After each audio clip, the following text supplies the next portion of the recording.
Hello दोस्तों, हमारे YouTube channel आलोक विद्याकुल में आप लोग का स्वागत है। देखिए, आप लोगों को उम्मीद करते हैं कि आप लोग अच्छे ही होंगे, स्वस्थ होंगे, मस्त होंगे। तो आज ये सेशन हम आपको हिंदी का ऑब्जेक्टिव क्वेश्चन लेकर आए हैं, तो कि आप लोगों को समझ रहे हैं, आप लोग जानते ही होंगे कि बोर्ड एग्जाम आपको बहुत नज़दीकी है।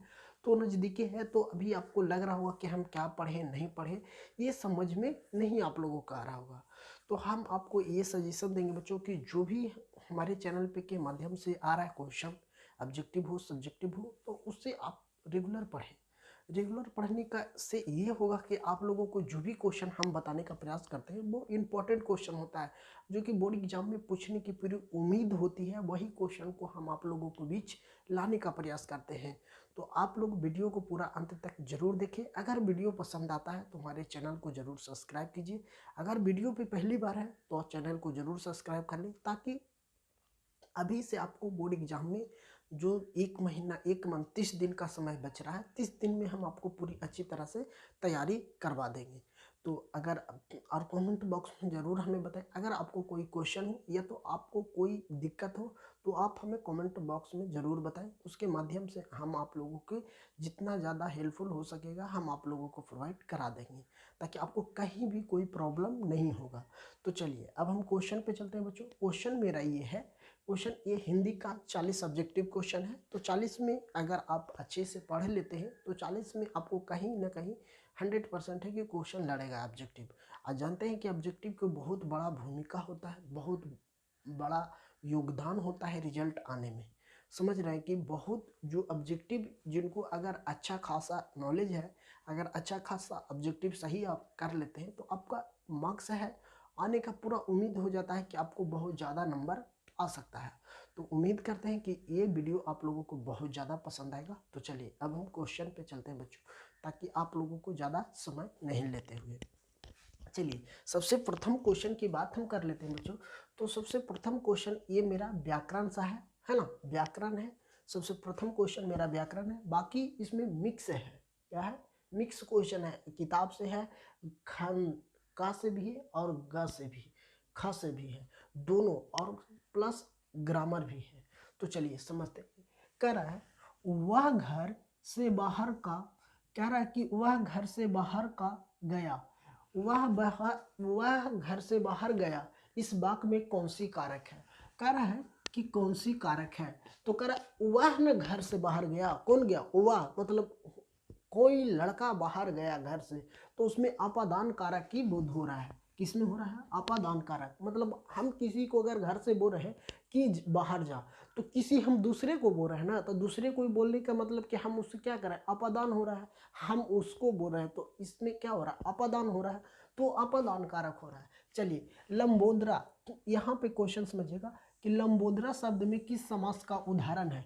तो जब लंबोदरा रहे, या तो लंबोदरा हो या तो देशमुख हो, ये सब क्या हो रहा है, एक लंबोदरा बोलने ही में ही समय लग रहा है, लंबोदर तो समय लग रहा है, तो ये बहुव्रीहि समास में आ जाएगा। किसमें आ जाएगा बच्चों, बहुव्रीहि समास में आ जाएगा। ठीक है, तो इसको हम क्या बोलेंगे, लंबोदर को हम बहुव्रीहि समास बोल सकते हैं। ठीक है, चलिए अब यहाँ से हम नेक्स्ट क्वेश्चन देख लेते हैं बच्चों। नेक्स्ट क्वेश्चन मेरा आ रहा है कि दशामुख शब्द किस समास का उदाहरण है। तो दशामुख है ना, दशामुख क्या कर रहा है, यहाँ पे क्वेश्चन समझिएगा, दशामुख बोल रहा है, दशामुख बोलने में ही हिचकिचाहट टाइप के आ रहा है ना, बोलने में क्या आ रहा है कि मतलब बल लग रहा है, तो ये क्या आ जाएगा, बहुव्रीहि समास हो जाएगा। ये मेरा क्या हो जाएगा, बहुव्रीहि समास हो जाएगा। चलिए अब यहाँ से नेक्स्ट क्वेश्चन करा है, अनुवाद में कौन सा उपसर्ग है।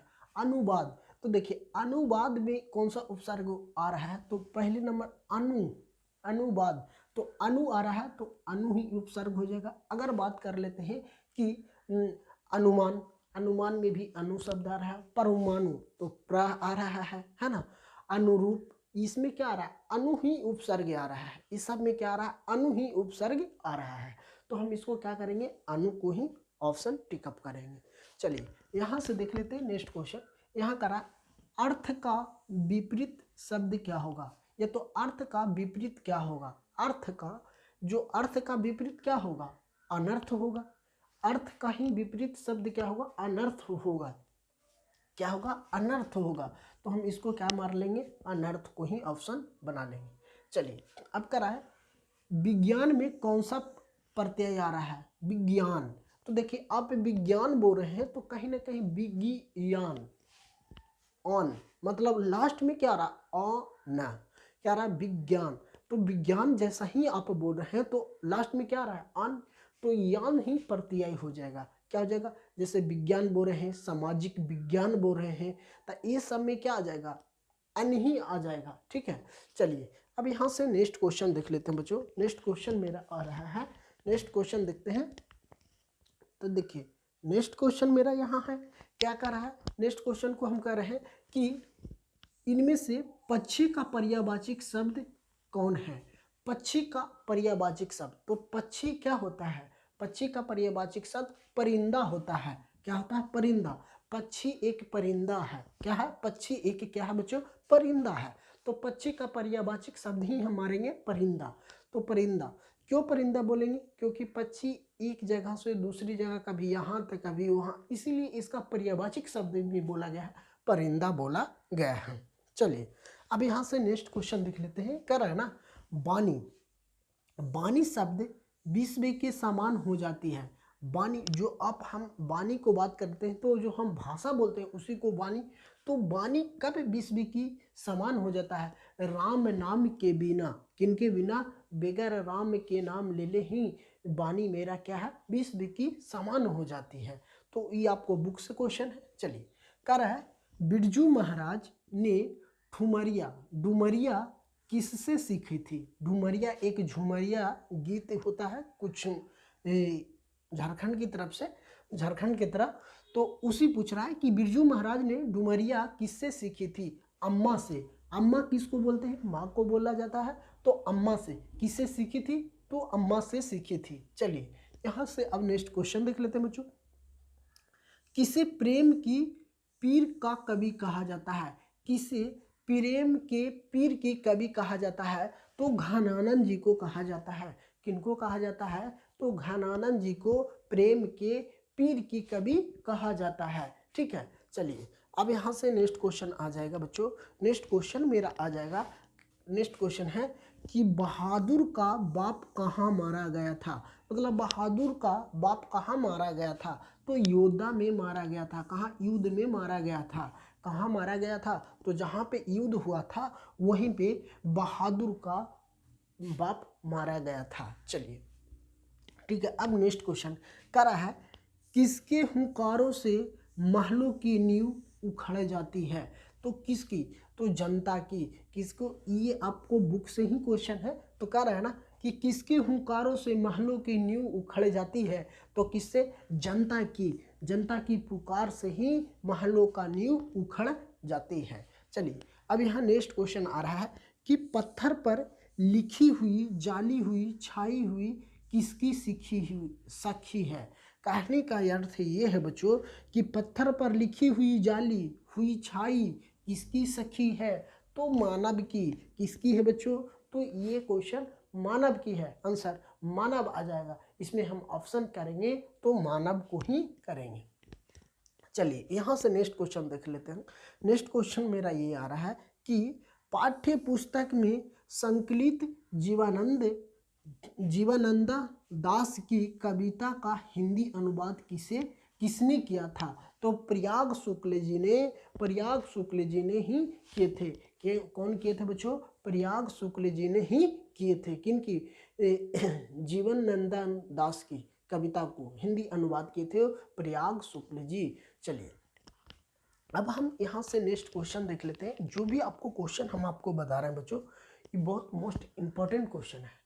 तो आप लोग अब अगर वीडियो पे पहली बार है तो हमारे चैनल को जरूर सब्सक्राइब कर लें, ताकि अभी हम आपको बता रहे हैं बच्चों कि अभी से आपको 30 दिन का समय बचा हो, 30 हो 35 दिन हो, आपको इतना दिन में अगर हमारे पूरा वीडियो देख लेते तो आपको अच्छा नंबर आने की पूरी उम्मीद है। तो आप लोग अभी तक नहीं पढ़ाई की तो आप मेरा चैनल के माध्यम से आप लोगों को, हमको जितना हो सके आपको बोर्ड एग्जाम में बहुत ज़्यादा हेल्पफुल होगा। तो आप लोग वीडियो के अंत तक जरूर देखिए, पूरा वीडियो वॉच जरूर कीजिए। चलिए अब यहाँ से नेक्स्ट क्वेश्चन मेरा आ रहा है। नेक्स्ट क्वेश्चन आ रहा है, दिनकर को अज्ञानपीठ पुरस्कार किस रचना पर प्राप्त हुई थी? तो कह रहा है दिनकर को ज्ञानपीठ पुरस्कार की रचना किसे प्राप्त हुआ था? तो उवर्सी से। किससे हुआ था? तो उवर्सी से ही हुई थी। चलिए अब यहाँ नेक्स्ट क्वेश्चन, कौन सी कृति रसखान की नहीं है? कह रहा है कि कौन सी कृति रसखान की नहीं है, तो आपको 4 ऑप्शन दे दिया जाएगा, जिसमें से आपको ये है प्रेम फुलवरिया, ये क्या है? नहीं है। ये क्या है बच्चों? नहीं है। किनकी? कृति रसखान की। चलिए यहां देख लेते हैं, इकुवर नारायण कवि कौन है? तो इकुवर नारायण नगर संवेदना की है। किनकी है? नगर संवेदना की इकुवर नारायण कवि थे। चलिए यहां से नेक्स्ट क्वेश्चन है कि कौन सी कृति अज्ञाय को नहीं है? तो क्या करा है? तो इनका ऑप्शन हो जाएगा बच्चों मिलन यामिनी। क्या है? मिलन यामिनी। क्या है बच्चों? मिलन यामिनी को। चलिए कह रहा है पंपति को किसकी माँ इलाज के लिए कौन से शहर ले गए थी? तो मैंदूर शहर है जो ले गए थे पंपित की माँ इलाज कराने के लिए। चलिए यहाँ से देख लेते, कवि के आदेशों में कौन सा था? तो एक जवानी का दुश्मन, एक जानी दुश्मन। क्या था? एक जानी दुश्मन था। चलिए यहाँ देख लेते हैं, भारत माता शीर्षक प्रगति पंथ के किस कवियों को संकलन के लिए लिया गया था? तो ग्राम वासनी के लिए लिया गया था। किसके लिए लिया गया था बच्चों? तो ग्राम वासनी के लिए लिया गया था। अब यहाँ आ रहा है, यहाँ से लेकर हम आपको 20 क्वेश्चन बताए हैं, तो 20 क्वेश्चन आप लोगों को पूरी अच्छी तरह से समझ में आया होगा। बहुत हम सरल भाषा में आप लोगों को समझाने का प्रयास करते हैं, जो कि आप लोगों को अच्छी तरह से समझ में आ रहा होगा। चलिए यहाँ से अब नेक्स्ट क्वेश्चन देख लेते हैं। कह रहा है जीवनानंद दास किस भाषा के कवि थे? तो बंगाली भाषा के थे। कौन से? बंगला भाषा के थे कवि। किनकी भाषा के थे? तो बंगला भाषा के।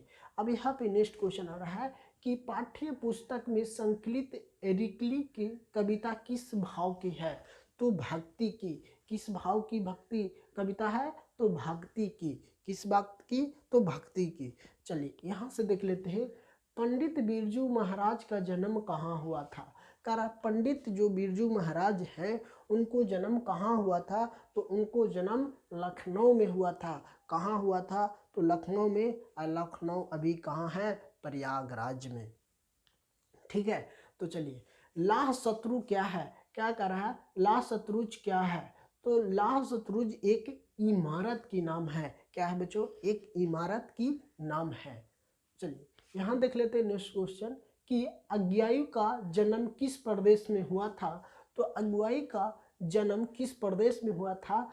तो उत्तर प्रदेश में हुआ था। कहाँ पे हुआ था? तो हम इनका ऑप्शन मार लेंगे, उत्तर प्रदेश में हुआ था। कहाँ हुआ था बच्चों? हम उत्तर प्रदेश को ऑप्शन इसको टिकअप करेंगे। इनको कहाँ करेंगे? तो उत्तर प्रदेश। अभी हम बिरजू महाराज की बात करते हैं कि पंडित बिरजू महाराज का जन्म कहाँ हुआ?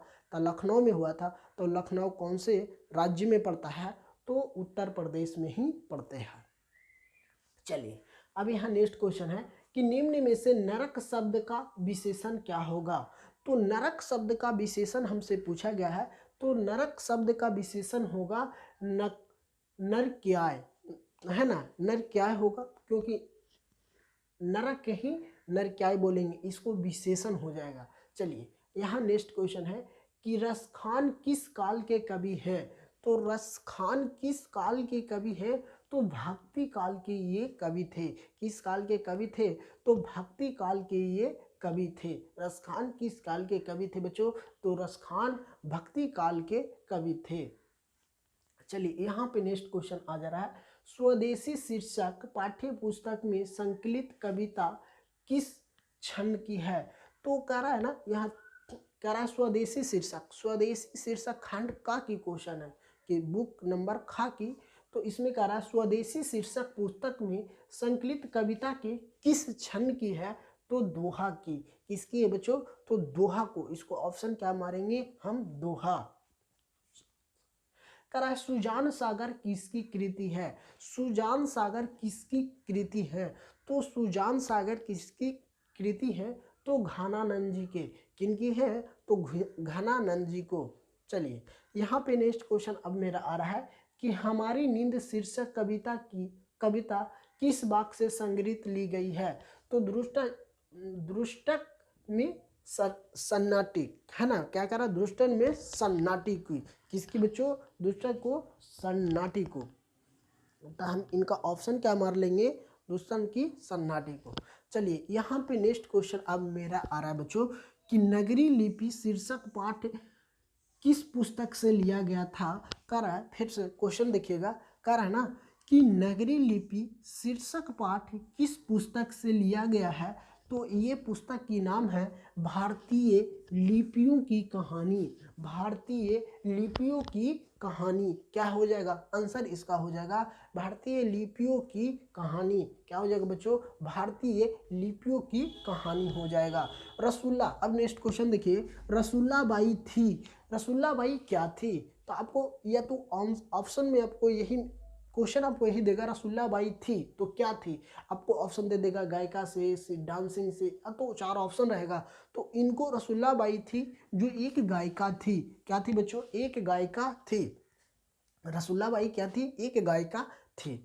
चलिए अब यहाँ नेक्स्ट क्वेश्चन है कि सत्य के साथ मेरा प्रयोग किसकी रचना है। ये बोले थे सत्य के साथ मेरा प्रयोग किसकी रचना है। तो ये बोले थे गांधी जी की। किनकी है, तो महात्मा गांधी जी की। किनकी है, महात्मा गांधी जी की। तो ये खंडका की पुस्तक से लिया गया है। तो इनको क्या हो जाएगा, महात्मा गांधी जी की। चलिए यहाँ नेक्स्ट क्वेश्चन अब आ रहा है कि मछली शीर्षक कहानी कहानीकार विनोद कुमार शुक्ला की किस कहानी का संग्रह से ली गई है। तो किससे ली गई है, कह रहा है मछली शीर्षक कहानी कहानीकार विनोद शुक्ला की कहानी संग्रह किससे ली गई है। तो महाविद्यालय से। कहाँ से ली गई है, तो महाविद्यालय, इसका ऑप्शन आपको हो जाएगा महाविद्यालय। चलिए यहाँ पे नेक्स्ट क्वेश्चन आ रहा है, सेना साहब अपने पुत्र को क्या बनाना चाहते थे। जो सेना साहब थे वो अपने पुत्र को या तो अपने बेटा को क्या बनाना चाहते थे। तो अपने बेटा को या तो बिजनेसमैन या तो इंजीनियर बनाना चाहते थे। क्या बनाना चाहते थे, इंजीनियर या तो बिजनेसमैन। इनको हम ऑप्शन में दे देंगे कि बिजनेसमैन या तो इंजीनियर, तो दोनों है एक ही में रहेगा। तो आपको क्या मार देना है, बिजनेसमैन इंजीनियर, या तो आपको सिर्फ इंजीनियर दिया हो या तो आपको सिर्फ बिजनेसमैन दिया हो। तो दोनों में से कोई भी ऑप्शन को टिकअप कर सकते हैं। चलिए इस वीडियो का मेरा लास्ट क्वेश्चन होगा, तो लास्ट क्वेश्चन को समझिएगा।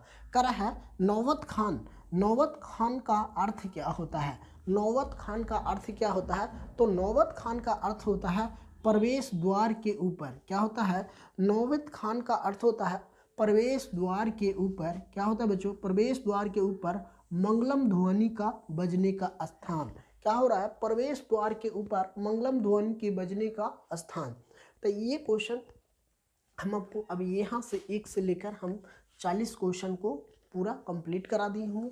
तो आप लोगों को उम्मीद करते हैं कि ये वीडियो आप लोगों को बहुत अच्छा लगा होगा। अगर वीडियो पसंद आया होगा तो हमारे चैनल पे नए हैं तो चैनल को सब्सक्राइब कर लीजिए, बेल आइकन दबा के घंटी ज़रूर दबाइए और कमेंट बॉक्स में एक प्रतिक्रिया हमें ज़रूर दें कि ये वीडियो कैसा लगा। तो आप लोगों को कितना ज़्यादा हेल्पफुल हो रहा है। तो आप लोग कोशिश करिए कि अभी आपको ज़्यादा समय नहीं बचा हुआ है, आपको 30 दिन का समय बचा हुआ है। तो 30 दिन का ये अगर सेशन अटेंड करते हैं तो आपको हम उम्मीद करते हैं कि आपको पूरी अच्छी तरह से बोर्ड एग्जाम में अच्छा नंबर आ जाएगा। तो थैंक यू दोस्तों, फिर मिलते हैं आप लोग के बीच नए कक्षा में।